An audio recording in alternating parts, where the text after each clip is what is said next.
The 2017 RHPK Cup reaches its climax here at the Ryehouse Kart Raceway, just outside London. Over 30 teams contest the final round of this hugely popular endurance racing championship. Although the karts all run to the same spec, there are two separate classes on the grid. Super Pro, running on red number plates, is for the faster and more experienced entries, and Clubman, running on green plates, is for the amateur level teams.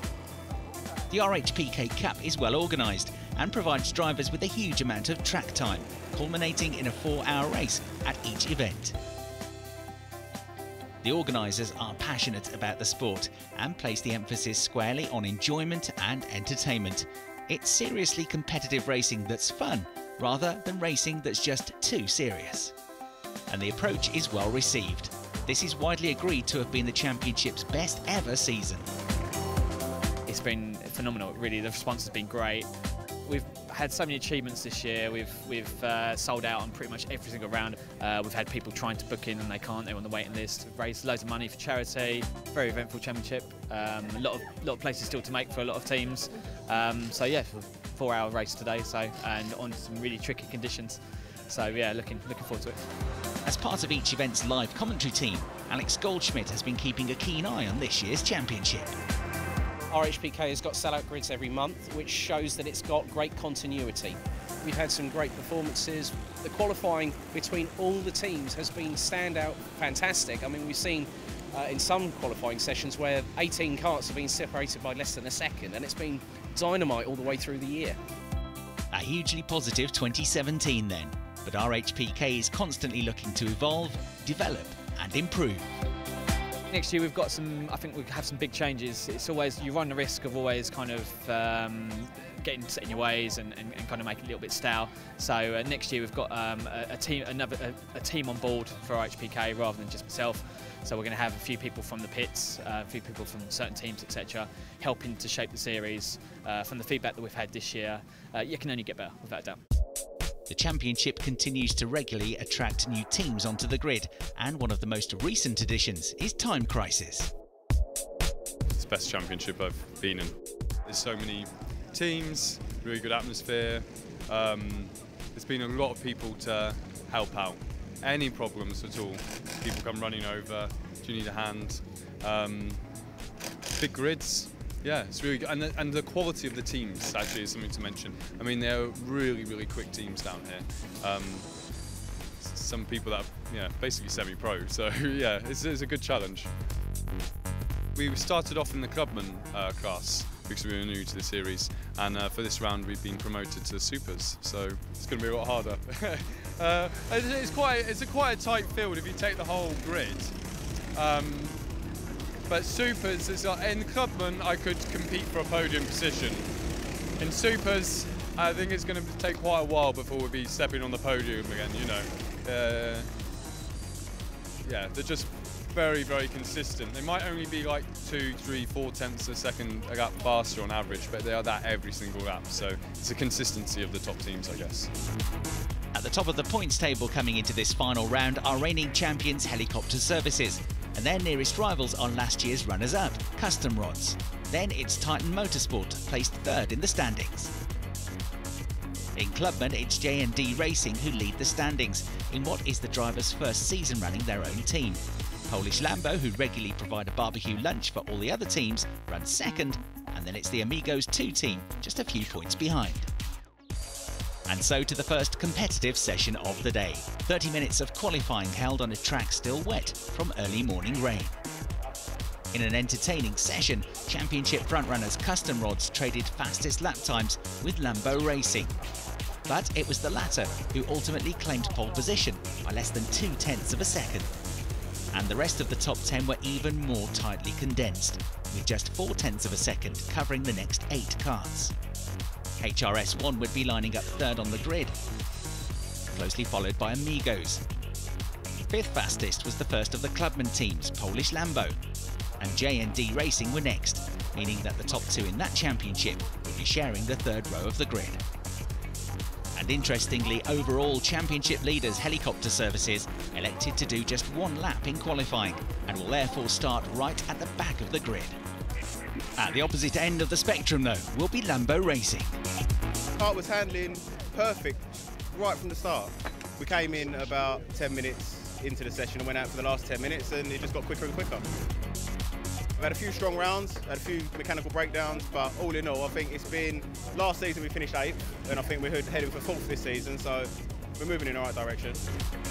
Everyone helps each other in the pit lane, and it's really clean racing out on track. It's been improving year in, year out. I've raced here for about 10 years now, and every year they're willing to listen to the drivers, listen to their feedback, and work together to make it a better series all in all. Qualifying wasn't quite as successful, however, for Team CET. They'll be starting 26th on the grid.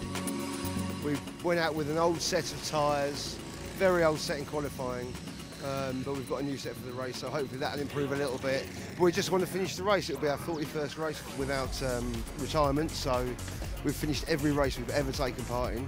And this is our last race today as Team CET, so we'll put that record to bed with 41 races, and hopefully that'll be it. So how have the team managed to achieve such an impressive record of reliability?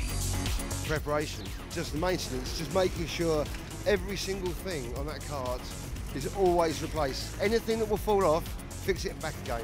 Every wheel nut, every bearing, everything, all the time. It's been very competitive. The bar's been raised so much, probably by about half a second a lap this year.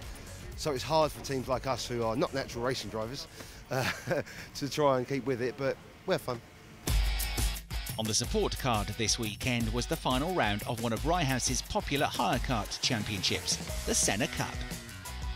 There are some junior championships at the circuit, but the Seneca Cup is for drivers aged 16 and above.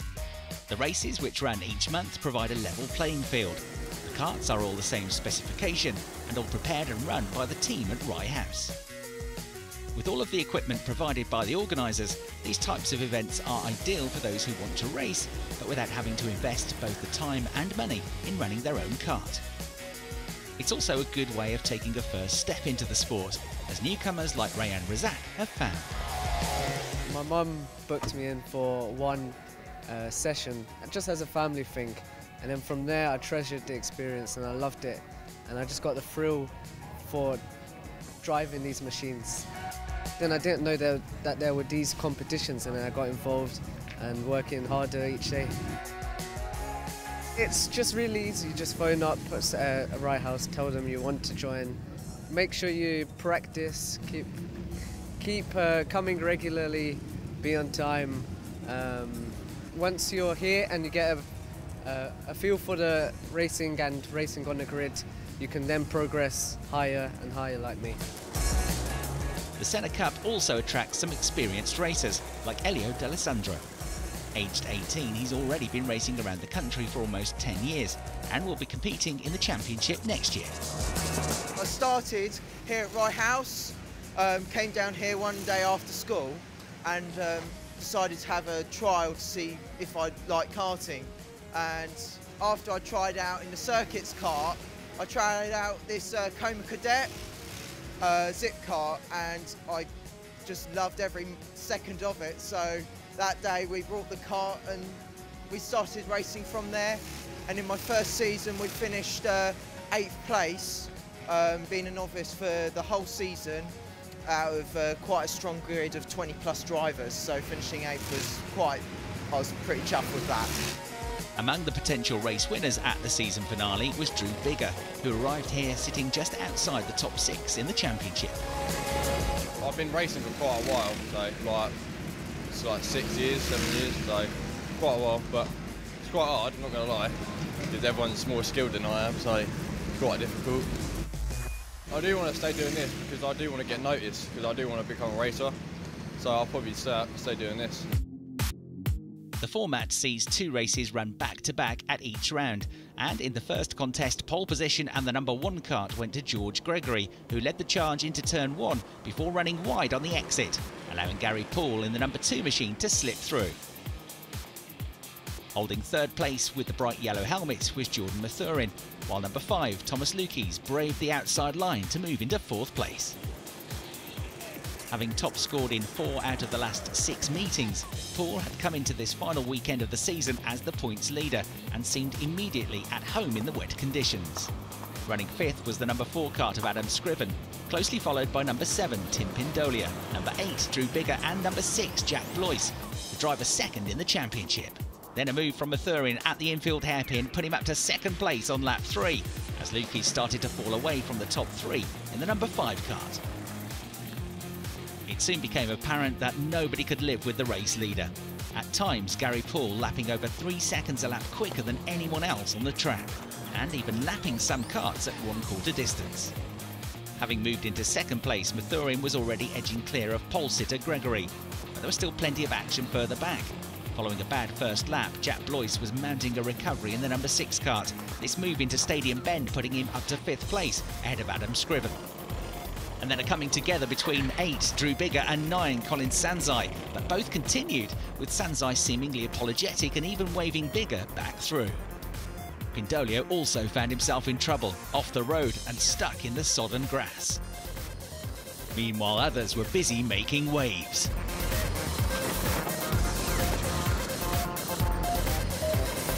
But the runaway winner, having lapped the whole field, was Gary Paul. For race 2, drivers swapped karts and numbers, and the grid was mixed up. Drew Bigger, now running as number 2, got the early lead from the 4 kart of Jack Blois. And then Mathurin, now number 7, forced his way past Pindolia on the exit to turn 3, up from 7th to 3rd with a terrific start. Meanwhile, race 1 winner Gary Paul had to try and find a way through from 8th on the grid. On lap 2, Blois pounced on Mathurin through Reggie's elbow to relieve him of 2nd place. Lukey's was on their tail in 4th, with Paul already up to 5th by the end of lap 1, followed by the 6 kart of Adam Scriven. The order remained stable until mid-distance when race 1 winner Paul caught the leaders in the 8 kart. Having already dispatched of Lukey's and Mathurin, he fired one up the inside of Blois but slid wide on the exit to the hairpin, right into the path of Blois, his closest title rival. Blois nosed back in front, slid wide himself, but managed to cling on to 2nd place. It remained close, but as the checkered flag came out, it was Bigger that held on to take the win, with Blois and Paul completing the top 3. And having managed to outscore everyone across the 2 races, Paul had also done enough to wrap up the 2017 Seneca Cup title, just 11 points clear of Blois. I'm ecstatic because it's the 3rd Seneca Championship that I've won in a row now, so I'm on a really good roll at the moment with my karting career, so I'm over the moon with it. Brilliant. It's really, really tough because we all use the same kart, so in theory all the karts should be the same, so then it's really down to driver talent and driver skill to get the job done. You don't need your own kart, you just need a small budget, and you can just turn up, join the championship, and you'll really improve as a driver, especially in your first year. It's a great learning curve. The staff are brilliant, the circuit's really good, there's a great atmosphere between all the drivers, so I'm so glad that I decided to choose Rye as my next step in my karting career. I'd like to dedicate this championship to my mum, who sadly passed away. So Mum, this is for you.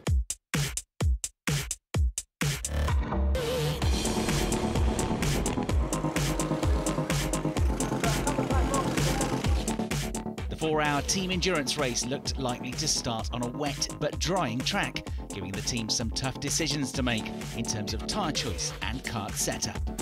We've got very changeable conditions, let's say. I've seen people experiment with different tyre pressure settings. There's puddles all over the place. BMH Racing have had a spin. People have been drifting through the S's, through paddock. But we need to see what happens as the race progresses a bit later on. Event organiser Mark Beaumont also competes in RHPK, and as part of the Custom Rods team, he currently lies 2nd in the championship.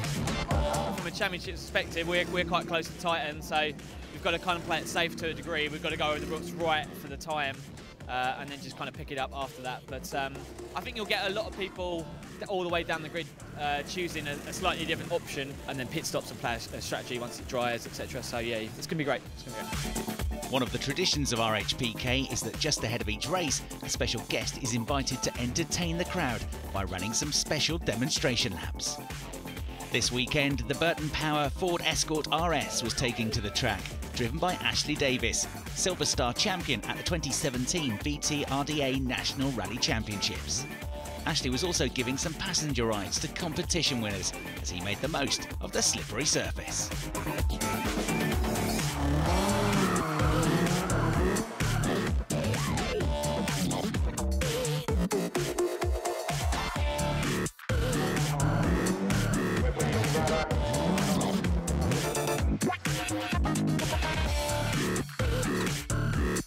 In the lead up to the season finale, the drivers were asked to vote for their favourite demo car of the year. The winner was this unique Dax Rush, a kit car like no other. This runs just over 400 horsepower and the car weighs about 530, 540 kilos. So, you know, power to weight ratio, it's up there, sort of 800-ish brake horsepower per tonne. On road tyres, it'll do standing quarter of a mile in 10.9 seconds, about 140 miles an hour, somewhere around that. I mean, typically it'll do 0 to 100 in around 5.7 seconds. 0 to 60s hover around the 3.1 seconds. If you get a real good launch, it will go sub 3. This actual one runs a turbocharger off a 1986 Benetton F1 car. We actually run Alcon brakes on it, which are actually off Valtteri Bottas's old Formula 3 car. So it's got some nice trick bits on it. The ECU is a Life Racing ECU, which is run on Le Mans prototype cars. So we've got all the gadgets, we've got fly-by-wire, traction control, push-to-pass, launch control, and G sensors for GPS settings and everything else. So although it looks like a traditional old 7-ish type car, there's a lot of technology in it as well. It was funny driving the car around here. I've raced at Ryehouse since around about 1987, when Lewis Hamilton back then was in cadets doing his first year of racing here. You know, he had Jenson Button, Dan Weldon as well down here. It was a real privilege to come down and actually drive the car, and a very strange experience after driving karts around here for so long. On the GPS, on the speed, just going into stadium, it was doing 98 miles an hour into stadium, but we only had the road tyres on the front, so might have cracked the 100 with slicks on it. Here's a reminder then of how the first few rows of the grid line up. Lambo Racing qualifying on pole from Custom Rods with HRS1 and Amigos on row 2. The best club and class qualifiers Polish Lambo and JND sharing row 3. And then it's Titan Motorsport and Spectre Racing on the 4th row with Time Crisis and JRH completing the top 10. So it's Joe Ochiltree on pole for number 8 Lambo Racing. He has opted for slick tyres. Mark Beaumont alongside in kart 2 for Custom Rods on wet tyres as the race gets underway, and they charge into stadium bend, a bit loose for the 8 karts, and he clatters into the side of Custom Rods, and they're both into the barriers, the top 2. They recover quickly, but Joe Ochiltree a long way down the order. Not quite so bad for Mark Beaumont, though far from ideal. So into the lead, Titan Motorsport from 7th on the grid. 2nd place for Polish Lambo from 5th on the grid. On board with Jonas Lucas, who goes into the hairpin. There's a spin there for Universal Racing. That was Mike Lucker, another of the karts that opted to run on slick tyres. Always going to be a gamble for the start of the race. And that's wide on the slick tyres for Jonas Lucas. And it's Mark Beaumont, number 2, Custom Rods coming through. So that's 9th place after the turn 1 incident. Titan Motorsport lead at the end of lap number 1. It's a Clubman kart in 2nd place from 5th on the grid. Polish Lambo, 3rd place for number 22, Amigos. Ed White, who just missed that collision into turn 1. And they're gunning for 4th place at the inside. That's Amigos 2. Jack Goldsmith getting ahead of the 24 Spectre kart of Stephen Cornwell. And he's come from 12th on the grid to be there. So tremendous start for him. So the top 5 running together. A big gap back then as the rest of the field was split up with this turn 1 incident. And look, there's the 14 kart. HRS gunning down the inside of everyone. That's Danny Russell, who was delayed at the start of the race. He went from 3rd to 19th, but on wet tyres, he's charging back through the field and move up the inside here as well from number 41. Sammy Venables for Artifex going wheel to wheel with number 21, Sean Dorlink, who's made up quite a few places on the first lap of the race as well. Right, replay of the start. Watch number 8 on pole position. Was there a tap? Maybe. And on slick tyres, on a very wet run into turn 1, he had no chance. Skated into the side of Mark Beaumont. Others were delayed. You see how close number 22 Ed White came. It's been wiped out in all of that as well. So the pole sitters, number 8 Lambo Racing, had dropped from 1st to 23rd at the end of the first lap of the race. Custom Rods ended lap number 1 in 7th. Trouble is, for Joe Ochiltree, he's got to go offline on the slick tyres as well to overtake people, so it's going to be really tricky for him. Also on slicks with the onboard, James Whitfield for Pelham Racing, wheel to wheel there, literally with Silverline Racing, and ran wide. And then there's a spin at the hairpin. That's number 35, I'm afraid, Team CET, Peter Mathams. Hopefully he'll quickly recover. That was another of the karts on slick tyres. The top 3, Titan Motorsport, Polish Lambo, and that kart, number 22, Amigos, you won't be surprised to learn, are all running on treaded tyres. And Ed White for Amigos now has a look down the inside into the infield hairpin and moves up to 2nd place. There's Danny Russell absolutely flinging his number 14 kart around. He's back up into 9th place now, having dropped all the way down from 3rd to 19th on the first lap. 55 is Jonas Zukas on slicks, but he runs wide from 10th place and nicking the position. That's Universal Racing, the number 38 kart of Mike Lucker, who has done a tremendous job of coming back. He had a spin at the infield hairpin, remember, on lap 1. Also coming through is number 1 from the very back of the grid. That is the championship leader, the reigning champion, Ben Cook for Helicopter Services. He gets through as well. He had a tremendous first lap to go from 29th to 12th, so he's in the first half of the field now. Zukas goes wide again with the yellow race suit coming past. That is number 68, Gary Beamish. Between too many pies, but Zukas gets him back down the inside on the way to pylon, over the curbs. Right-hander coming up, back around the outside of him on wet tyres, and far more grip then is Beamish. Beamish has come back to racing after more than a decade away. He's racing with his son Jordan this weekend, and he gets up the inside of the championship leader, Ben Cook, who has opted for slick tyres. Zukas runs wide again and loses more positions on the way onto the straight, so it's so hard at the moment on those slick tyres. They're just hoping that it's going to come good for them as the track dries up on board with Zukas again. You can see him fighting with the front end of the kart as he understeers and loses another place to 21, Sean Dorling for the Lad and Dad team. Sean, though, runs wide on the exit to Reggie's elbow, and Zukas gains a place back. Tremendous kart control here. It's so hard to drive these very powerful karts on slick tyres, but it takes a long time to change tyres, and that's what they're gambling on. It's not a Formula 1 pit stop. You can't come in and change tyres in a few seconds. It's going to take minutes to change the tyres. So the payoff will come if they save themselves having to make a pit stop for tyres, as we see Nick Griggs for number 31, Burton Power, moving past James Whitfield for Pelham Racing on the way through the infield hairpin, and then on the way into the right-hander who runs wide. James Whitfield fighting the wheel. He can see the slick tyres struggling for grip.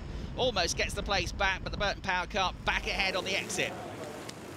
Then the pole sitter, Joe Ochiltree for Lambo Racing, Jeff Lamb's team. And he's now creeping back up the order, 17th place. He was down to 23rd at the end of the first lap. The teams are being kept on their toes here. You can see with the headsets, they're all in communication with the drivers. There is Nick Griggs for Burton Power. He's on slick tyres again. You can be so careful through Stadium. You're on wide there, and there are some pretty serious puddles on the curbs as well. It's slippy and slidey. Look at him working away at the wheel here with the helmet cam as he makes his way out through Reggie's elbow. There is another kart that struggled on the first lap, number 27, Lawrence Toombs for Time Crisis. They dropped from 9th to 16th on the first lap. They're recovering from his earlier spin at the hairpin. Peter Mathams for Team CET, looking to maintain this 100% finishing record. Ed White for Amigos in the pits. He's had a penalty for overtaking under yellows. So too the leader of the Clubman's class, Polish Lambo, and Lee Kemp. So 19 back into the lead are Titan Motorsport on this still very damp circuit. And we've had a spin for Ben Bishop for March Racing on slick tyres. And we're going to get a replay of Sammy Venables for RHPK getting out of shape, running wide, straight through a massive puddle and doing a pretty good impersonation of a steam train. Ben Bishop recovering, normally races for the ABA Racing team, who are right up there in the championship, but he's trying to help March Racing to 4th place in the Clubman's Championship. Work to do now, though, on the wet tyres. The race leader, no trouble at all through Stadium Bend. Back out goes Ed White. He's going to be a lap down. He tucks in behind the number 2 cars of Custom Rods of Mark Beaumont, but a lap down. So it's Titan Motorsport. 24 Spectre Racing, 59 Amigos 2, up to 3rd and leading the Clubman's class. There is number 1, Ben Cook, the championship leader, the champion-elect, as long as nothing disastrous happens here. He came from the back of the field up to 12th on the first lap. He's 13th at the moment. But he is, I think, to his credit, the leading driver on slick tyres. But he's sort of stuck in the midfield at the moment. And they're leading that group in the yellow suit. Gary Beamish for Team 2, Many Pies, but he loses 3 places on the way into Stadium. He got up on the back to 11th at one point. There's 24, Spectre Racing in 2nd place. Stephen Cornwell having started 8th on the grid. From 12th to 3rd have gone Amigos 2 for Jack Goldsmith. And there in 4th place is number 2, Custom Rods, Mark Beaumont, making his way through the traffic here. And the field fairly well spread out. Lapri already going on. It's Mark Beaumont flying back through the field. We've had a second spin, I'm afraid, for Team CET. Peter Matham's really struggling out there. I think he probably is on the slick tyres as well. It's been dry patches and a slightly dry line there on the way into Pylon. Oh, he's got off again on the way into the left-hander, but he recovers. Yellow flags will only be out briefly.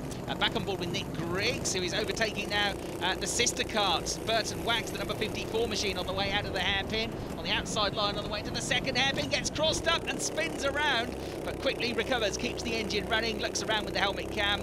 And while that was happening, right behind him at the same time was this spin from number 37. That's James Whetfield. So, yeah, it's drying out, but not very quickly, and it's still pretty treacherous out there for those on the slick tyres. That's Jack Goldsmith, number 59, Amigos 2, still leading the Clubman's class. Down to 4th place overall, those drop behind Mark Beaumont for Custom Rods now. The next best in the category is 7th, Team Irie also. There it is, Steve Jones, though, has come up from 20th on the grid, so he's doing a great job, and a really good recovery, as we've mentioned. But number 38, Universal Racing, and Mike Luckett had a spin on lap number 1, nearly at the back of the field, but they come back to 8th place and 3rd in class now in terms of the Clubmans for the carts with the green plates on. And there is the battle for 2nd place, 24 versus 2. So suddenly, Spectre Racing and Stephen Cornwell have company, and Mark Beaumont is absolutely flying here. There's the Clubman's leader, just dropping back from them, but well clear of 5th place, which is now Danny Russell for HRS1, who is storming back up through the field himself. And look at this, they're coming up to the leader as well. The top 3 are almost together. They've suddenly reeled in the 19 cart of Titan Motorsport as Mark Beaumont looks at the inside through the outfield hairpin. The number 2 cart gets his nose in front and through to 2nd place he goes. So he started 2nd, he's back to 2nd. We've got a spin there coming out of the left-hander at Reggie's elbow. It was BMH number 40, Stephen Howes, but he recovers quickly. You ride once again with James Whitfield for Pelham Racing as he makes his way through Pylon and Complex Nouvelle, working away at the tyres. Look at the tyres wearing away as well, the slicks, as they're sliding all the time. And the lead group together again as they make their way out through Reggie's elbow. The top 3 absolutely together here. Stephen Cornwell good on the brakes in 3rd place. They're coming up to 3 back markers as well when they get to the next hairpin. 19, Titan Motorsport lead. Coming up the inside of Mark Beaumont then is Cornwell, but he runs deep into the corner, almost runs into the side of the back marker, which I think was Sean Dorling in the lad and dad cart. Beaumont, though, holds on to 2nd place. 32 is the flying Lee Kemp for Polish Lambo. They were 2nd overall. They've had a penalty for overtaking under yellows, dropped out of the top 10. He's just got back up to 4th in class. This was how he did it. A replay with a tremendous move up the inside of Paul Allen for the 43 team Evo stick to go back into the top 10 and 4th in class again for Polish Lambo. On board with Jonas Zukas for JND Racing on slick tyres, still fighting away. He's dropped from the 3rd row of the grid to the midfield, waving through there. JRH Racing, the number 4 cart, which is coming back up through the order nicely. They didn't have such a good first lap, but they qualified 10th fastest, so that's Superclass cart coming through. Meanwhile, the top 3 have shuffled around. Like Mark Beaumont, number 2 for Custom Rods, leads for the first time. 2nd is Spectre Racing, Stephen Cornwell, number 24. Down to 3rd, the former race leading number 19 cart of Titan Motorsport. They're still all tightly packed together as they make their way through the traffic out of Paddock Bend and onto the start-finish straight down towards Stadium. Clubman's leaders, Amigos 2, still in 4th, HRS1 in 5th, Amigos after their penalty 6th, Team Jam there, number 7, going well in 7th. There's 43, Paul Allen for Evo Stick. They are 11th overall from 27th on the grid and also 5th within the Clubman's class. So tremendous first stint there for Paul Allen. One of the teams that opted to go for wet tyres, and that seemed to be the way to go. Here are a couple on slicks. Nick Griggs for Burton Power getting fully alongside the 33 Silverline Racing cart. Finally making his way through. And that track is getting a lot drier now, and still tricky though all the way to the hairpin. That's 57 going deep, understeering off the road. SJ Lambo and Joe Equine survive though. So the start of this race has all been about tyre choice. Custom Rods and Mark Beaumont there.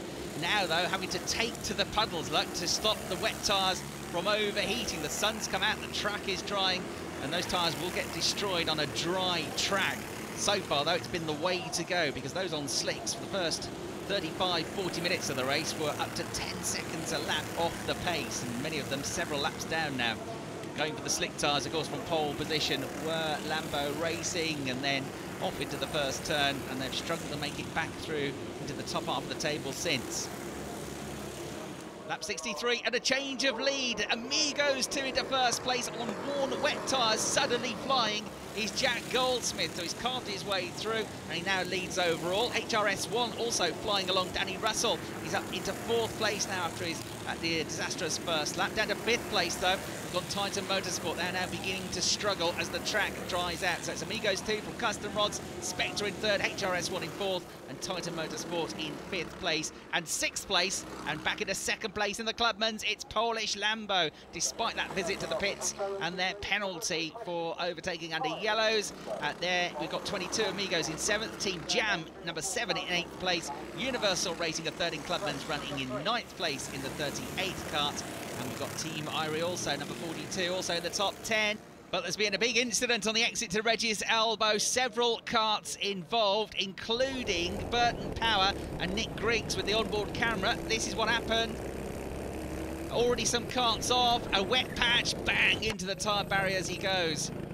Hopefully they're all okay, because that was a pretty hefty incident. So the race has been suspended. Red flags out. Everybody stops either on the track or on the pits while the incident is being looked at. But that does give us a chance to catch up with the race leader, Jack Goldsmith. At the start, there was some teams on the slicks, and it just caused a bit of chaos at turn 1. But then coming towards, I say, half an hour into the race, it started drying up, and then some people on the wet tyres were still using wet lines when there was dry lines, and it just means they were going slower. So I was using that to my advantage, picking them off one by one, somehow got into the lead, and then just trying to build that gap against all the other clubmen, hoping to keep that lead throughout the rest of the race. We decided pretty much straight from the off that it was going to go wet, because when you look at the surface, it was still really damp. There's not a single dry line or dry patch in any corner, any straight. So that's the reason why we chose wets from the beginning. It's the RHPK 4-hour endurance race back underway after a red flag. And in the pits, it's getting rather busy as teams who started on wet tyres are now having to switch to slicks. There's the race leader who stayed out for the time being on the worn tyres, the worn wet tyres. That's Jack Goldsmith for Amigos 2 is now well clear of Custom Rods. Just coming back out, that's the team that were in 3rd place. That's Spectre Racing, number 24. So Stuart Allen getting some heat into the slick tyres. And then number 32, Polish Lambo, putting a lap on SJ Lambo. They are running back in the top 6 and in 2nd place in the Clubman's class. It's now Filipiak who's taken over from Lee Kemp, who did a very good recovery job. That was the team running in 5th place before it's just made its pit stop as well. That's Titan Motorsport. They were leading the race early on as well. They too, as you can see, have switched to slick tyres. And Andy Burton is now out behind the wheel of the Burton Power kart after a big crash for Nick Griggs, which caused the red flags. We can catch up with him now.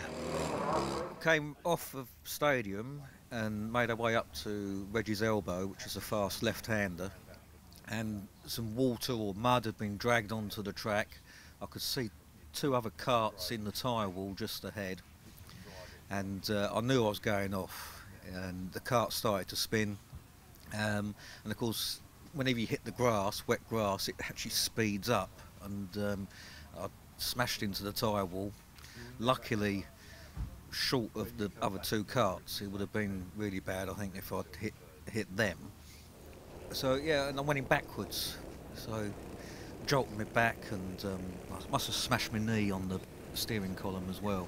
And I was half out of the cart, and another cart came round to join the carnage.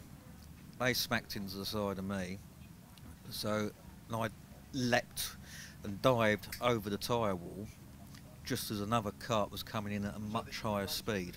But you know, these things happen in racing. Good to hear from Nick, and we wish him a speedy recovery as Mark Beaumont comes out of the pits for his second stint for custom rods, but on slick tyres. Look, he's badly understeering into Stadium Bend. Cold slicks on a damp track. He's got a difficult couple of laps ahead. Back on board with Yunus Zukas, and there's a spinner up ahead. That's the number 27, Time Crisis kart. He avoids it, running in the top 10 now. He started on slicks, having a long first stint here. He's 9th, 10th right behind him, number 21, Sean Dorling, who's come from 22nd on the grid. And those two going well as we see number 8, Jeff Lamb, now on board for Lambo Racing. The Polsiders back up to 14th place overall now. Number 14, HRS1 are a lap down on the leaders in 4th, 2 laps down on the leaders. Number 7 running in 6th place, that's Team Jam. And coming out of the pits, that is the number 68 Too Many Pies kart. Jordan Beamish has now taken over from Dad. Gary Beamish had a really good run on wet tyres at the start of the race. The teams watch on. There is the champion-elect Helicopter Services driver change, so John Igo now behind the wheel. Sukas has just overtaken him. Number 38 running in the top 3 in the Clubman class is Universal Racing. Burton Power Wags kart of Chris Minch was just in front of them, 8th in class, and 9th in class March Racing there, catching them up only a couple of seconds behind. They are 15th and 16th respectively, and they're in 17th place, number 4 JRH Racing. Dusk is almost upon us here at Ryehouse as we head towards the final portion of the race. The last 45 minutes or so is going to be under the floodlights in darkness. This is the helmet cam from Alex Armstrong, who is about to take over the 37 Pelham Racing kart from Paul Lamburn. 3 drivers sharing duties here. At the end of each stint, the karts are weighed, refueled if necessary, pushed manually back up to the dummy grid where you see the driver changes which take place, and it's as slick as that. So out he goes, there he is, onto this almost dry track. Still very wet offline though. Some thought it would only take 10 or 15 minutes to dry. At 27 with dramas, I'm afraid, a Time Crisis. They had a great qualifying, but it's been a very disappointing day as we see Mark Beaumont now getting some heat in the tyres in the number 2 kart. Back into the outright race lead because the Amigos 2 kart has been in for a driver change. Sam Reed now having taken over from Jack Goldsmith, who had an excellent first stint. There is the number 59 kart then. Leading Clubman's second overall, just unlapping itself the Team Jam kart, which still runs in the top 6. Number 24 there, Spectre Racing in 3rd place, and out of the pits is the 55 JND Racing kart, looking to win and wrap up the Clubman's title. On a damp track, the team did well to stay in the top 10, as did Sean Dorling. Now it turns out wets was the tyre to start on, but now with all the pit stops, people are now changing from wets to slicks, so we just stayed on slicks, we didn't have to change tyres. It takes about 3 or 4 laps at least to change a set of tyres. We're about 9th, so it's not too bad, but we could have been better if we did start on wet, so it was the wrong call. The track just stayed so wet for a good hour, so the time difference between the wets and slicks wasn't what we were hoping for. So in the end we lost out too many laps. But we are on the pace.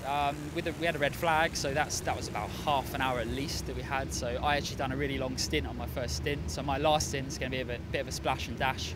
I'll jump in the car, go as quick as I can till the end, try and do a short pit stop and see what time we can make up there, to be honest. Well, as the light fades, there's a real endurance type feel to the proceedings here at Ryehouse. The teams have had a very long day, that's for sure. They've had to keep on top of tyre strategy, they've had to change their fueling strategy, and there's still a little way to go yet. Off the road, I'm afraid, for Helicopter Services. It's not been their day, but it will be their year. Come what may, they are going to wrap up this year's championship. And there's number 19, Titan Motorsport, up to 4th place now. They, of course, had a very good start to the race, and another team that had a lightning start were Evo Stick. We started in 28th position, and by the time I got into my stint back in, I was in 11 overall, but that was down to choosing the right tyre for certain. A lot of people out there on slicks, wasn't the way to go. Unfortunately, we had an 8-minute tyre change, so we dropped back down into the 20s now, and that was just a case of just getting to the end.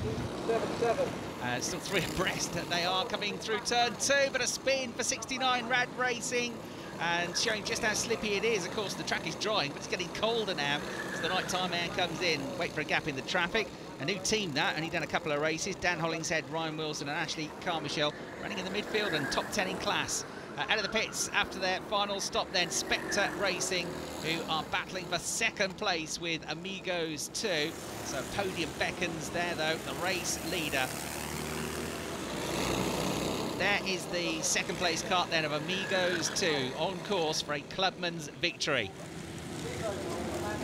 We started the race on old wet tyres, they're now on old slick tyres apparently, but it's working for them. Fourth Titan Motorsport, number 17 Jam there in 5th place.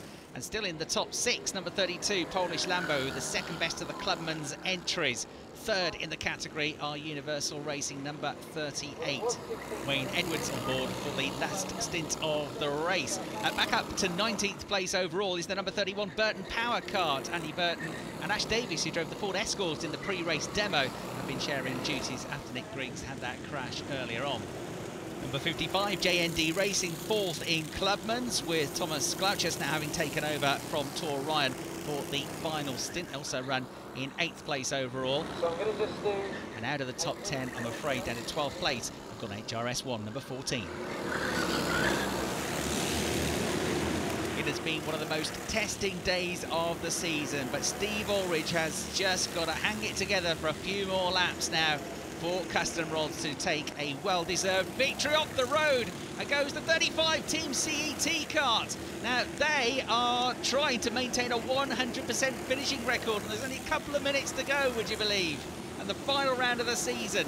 There is the Clubman's class leader, 3rd place overall. Terrific effort by Amigos 2. Amigos, of course, the team that won the Clubman's Championship last year. Oh, and it looks like they're out, I'm afraid. Team CET, absolute heartbreak for them. There's Titan Motorsport, the early race leaders, 4th place for them, but they'll get a class podium for the Super Pro category. And there is the site of Stadium Bend in the near darkness now, the floodlights on, and the end of the 4-hour race in sight. There is the leader, half a lap to go then for Custom Rods, and if you'd said to them after the first 5 seconds of this race that they'd end up winning it when they're in the tyre barriers from the front row of the grid, they probably wouldn't have believed you.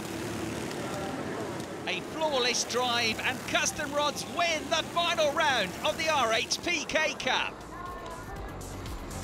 It's confirmation of the results. Spectre Racing come home 2nd, Amigos 2 win Clubman's, and our 3rd, Titan Motorsport in 4th place, with Team Jam and Polish Lambo rounding out the top 6. They all performed really well today. Kart was good. No grumbles. All went well, didn't it, in the last round? So, yeah, I'm pleased with that. Kart really went well, and yeah, really pushed to get back up there. And then Jack from Amigos 2 did a fantastic job to kind of come back and take us. We had a good battle for a little while, and then he kind of disappeared. But yeah, it was fantastic. Really good. A great Clubman's class victory for Amigos 2, but at one point, did they think they might win the race outright? It's tough to say, really. I mean, Jack was flying, he'd done an absolute brilliant job. But I don't know, the super guys are really quick, and at the end of the day, they always try and come back through, especially when it dries out. We thought we might have it at one point, but I think it sort of slipped away. We didn't want to do anything drastic, keep it on the tarmac, you know, and bring it home in first in class, and I think we've done an amazing job. We've waited all season to finally get a win. It's nice to finally have one on the last round. Over the season, Roy being on the spanners on the kart has just been incredible, and he's got the kart set up perfectly most rounds. Some rounds we've had issues, but then we've resolved them, and it's just been a great season. The guys did a fantastic job. You know, these three have had all the pace, and I've been sort of following up from the rear, but I think if we had a little bit better luck, you know, through the course of the season, like Jack's alluded to, we sort of stupid things like losing a transponder and a seat stay snapped. So you know, it's out of your control, these things, which ultimately, you know, led to us sort of dropping to 3rd in the championship. But the quality of these three, really, we should have been at the front. We proved that today, and we did a great job. And it's confirmation of the final standings. Helicopter Services, the overall champions from today's winners, Custom Rods, with Titan Motorsport in 3rd. Meanwhile, this year's Clubman's champions are JND Racing from Polish Lambo, with Amigos 2, today's winners, rounding out the top 3. To be honest, the competitiveness around this track is absolute, you know, you couldn't think of a better competitors than when you get around here. Like the paddock around here is just like your own little family, really. If someone breaks down, someone helps each other out. You know, it's like getting everybody going, and it's more enjoyable for the racing. We struggled at the start of the season, but it was just consistency. We were very, very lucky. We finished every race thirds, seconds, and in the last few races we managed to get some firsts. Unfortunately today hasn't gone to plan, but just consistency. That's how we've managed it. There's been a lot of good teams out there, and they've given us a run for the money this year. Fourth in class today, more than enough to wrap up the title in Clubman's for JND Racing. But just how tricky was it out there? Tough. It was slippery and just different conditions, changing conditions. But made a bad choice as well, because we started on the slicks, so it took us, before the track would dry out in about 20 minutes, but it took a whole hour to dry out, so yeah, we lost quite a few laps, but it happens, we had to make something different, but yeah. We've been consistent throughout, we only a couple of races were the fastest, but it's all down to consistency and preparation, really. And having won this year's Clubman's Championship, JND Racing will now be promoted into the Super Pro Division for 2018. It's a challenge for us. We're going to crack on, hopefully get a couple of podiums. We're not obviously going to win races, but see how it goes. And that just about wraps up this year's RHPK Cup. Well done to today's overall winners, Custom Rods. Hope you've enjoyed our coverage. Thanks for watching.